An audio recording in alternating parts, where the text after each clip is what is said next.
Right, I'm going to turn this 25mm insulation board into a cheap and cheerful rock face for the tunnel area. Very messy process, but I'll show you what I've been doing to create that.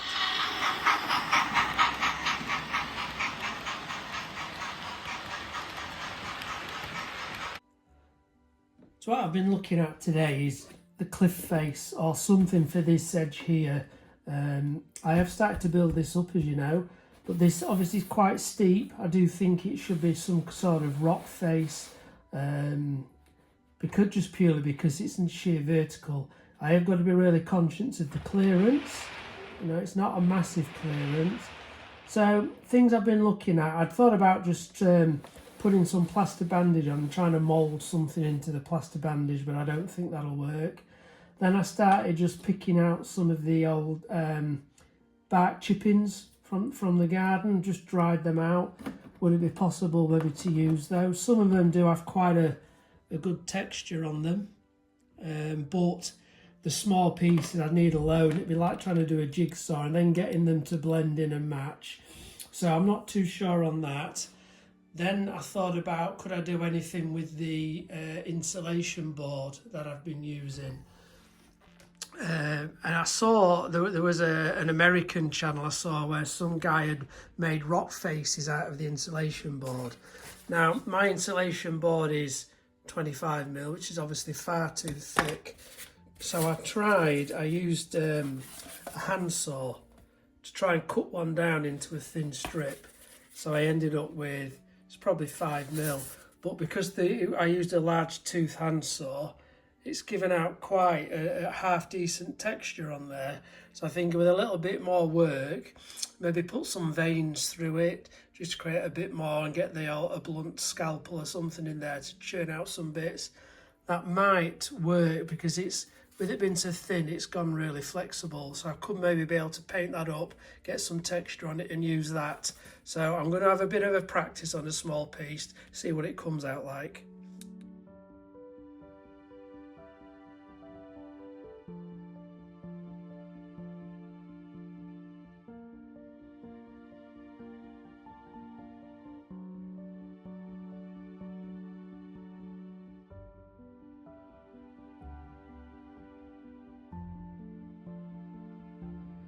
Now I've moved the units up, I've taken this little wall heater off. I never use it, it was just getting in the way.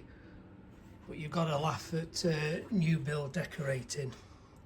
That's what they've done. Doesn't surprise you though, does it really?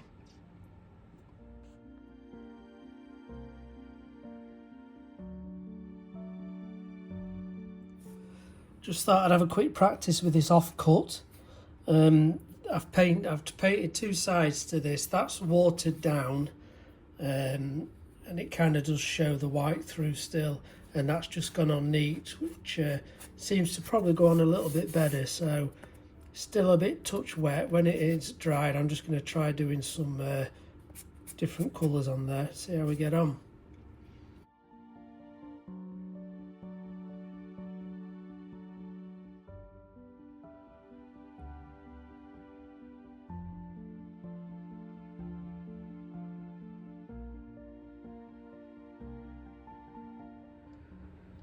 Right, so that's just had a bit of a dry brush over with some stone grey and a little bit of white.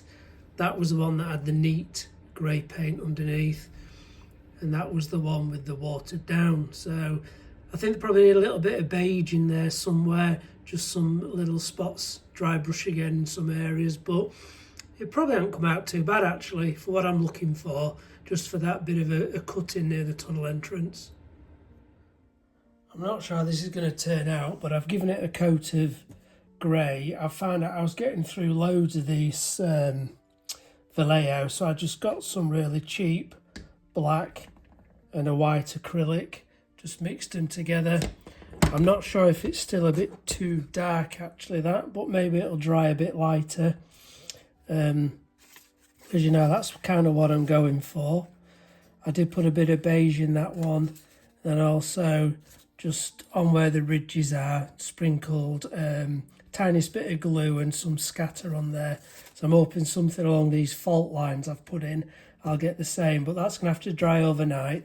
Then I'll do the, not airbrush, the dry brushing, just see how we get on with it.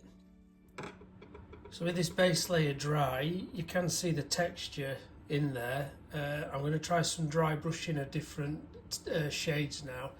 I've got a feeling it might be a bit too dark still, that grey, but I'll try it. If it is still too dark, I'm going to have to just go over it again with a lighter grey. Just conscious I don't want to do too many layers because I'll start to lose some of the detail in it.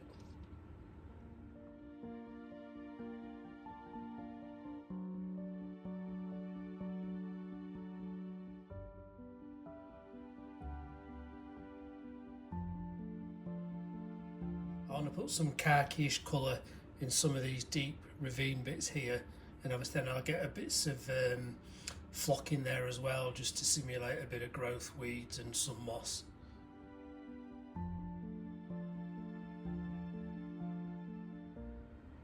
Well, I'm going to let that dry for a while. It's got a bit of variation in colours now. As you can probably see there, I got a bit carried away with the brush. There's a nice big ugly patch. I'll come back and do a few more bits on it. I know it's not fantastic, but just for the small area I need, I think it's going to do for me. I couldn't justify spending all that money on those woodland scenic moulds just for one that I would only get to use once really. So I'm going to make the best I can out of this and get it in place just to try and finish that hillside off.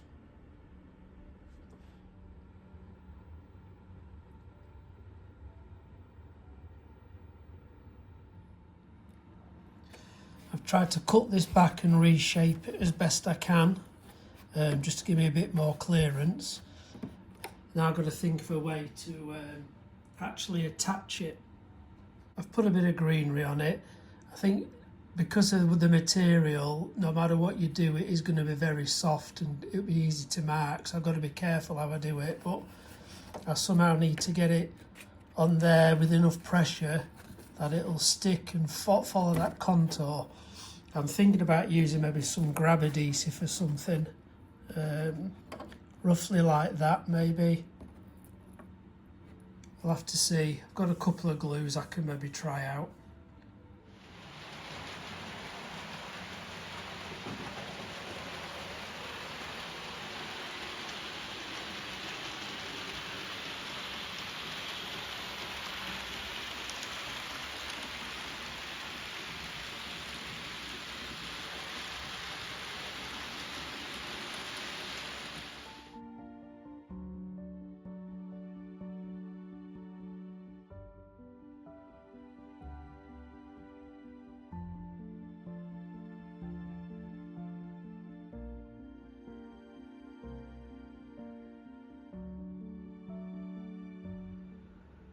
Not sure how too good it comes out on camera, but you do get quite a good rocky effect on there.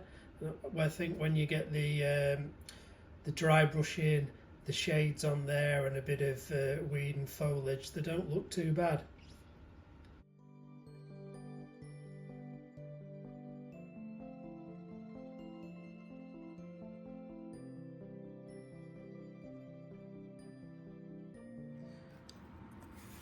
This inner wall is pretty much dry brushed up.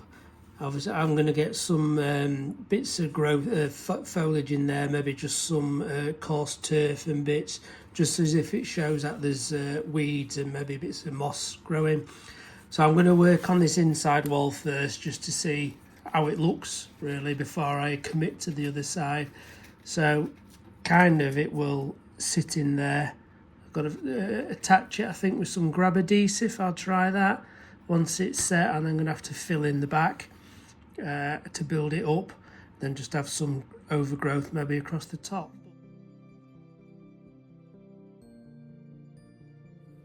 So I don't know how well it comes out, but I've just got some little bits of scatter on there. I think some blended turf and some burnt grass. When it's in place and built up, obviously I'll do quite a bit of a heavier one across the top. But once that's dried, I'll get it in. it is very fragile, as you can see. I've caught a bit there and it just rips it off, so I've got to be careful. But I suppose once it's in situ, other than a bit of track cleaning, I shouldn't have to go anywhere near this. So I fixed it in place with some of that grab adhesive. Oh well, it's like one of them instant nail things. It stuck pretty quickly actually, I think, because it's so flexible. This is my longest coat, so I've checked for clearance and they're alright. And I've just started backfilling now with some really thin bits of foam board, just to fill that void so it's easier to do the actual filling when it comes to it. It's going to be I have to be very careful not to damage the top edge. But I think once it's in, I'll be able just to put a load of foliage and overgrowth over there.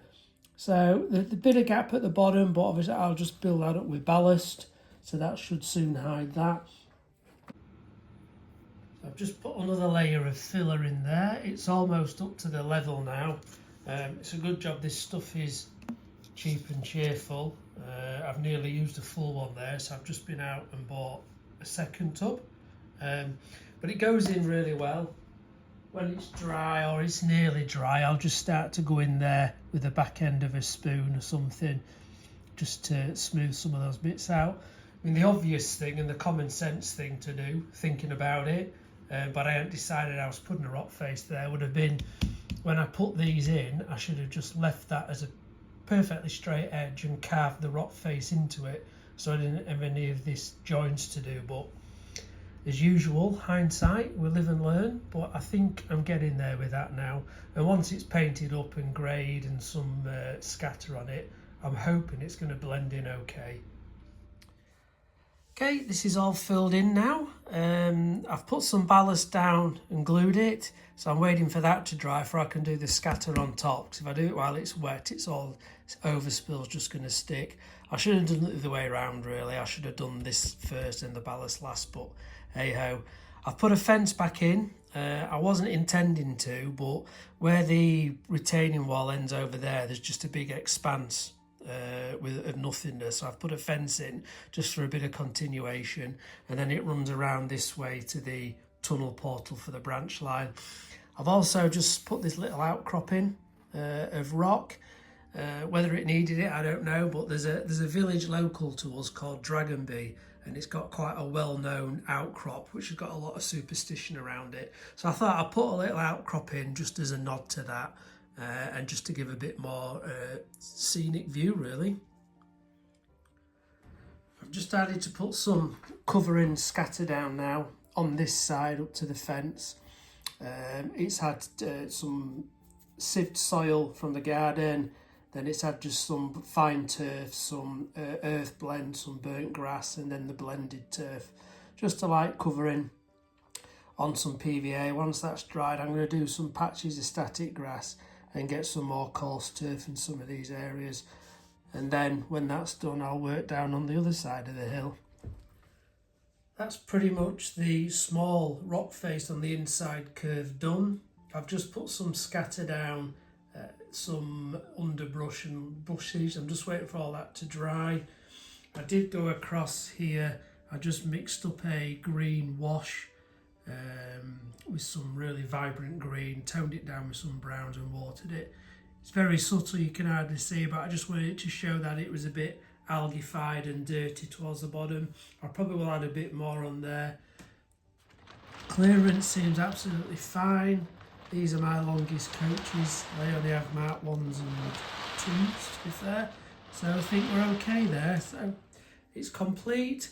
I have still got obviously the main side, all the big hillside to do.